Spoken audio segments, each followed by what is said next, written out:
तो अभी आप देख रहे हैं बेस्ट न्यूज भोजपुरी।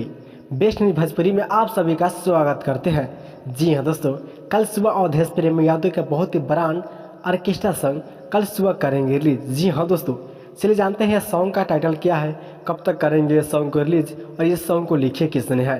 तो चलिए जानते हैं, तो बना रहिए इस वीडियो के माध्यम से। तो अगर आप लोग अवधेश प्रेमी यादव के फैंस हैं तो इस चैनल को सब्सक्राइब करके लाइक करके बेल आइकन दबा दीजिएगा कि आने वाला वीडियो आप तक पहुंच सके। तो चलिए स्टार्ट करते हैं, सॉन्ग का टाइटल क्या है और कब तक करेंगे अवधेश प्रेमी यादव जी सॉन्ग को रिलीज। तो बन रही है इस वीडियो के माध्यम से।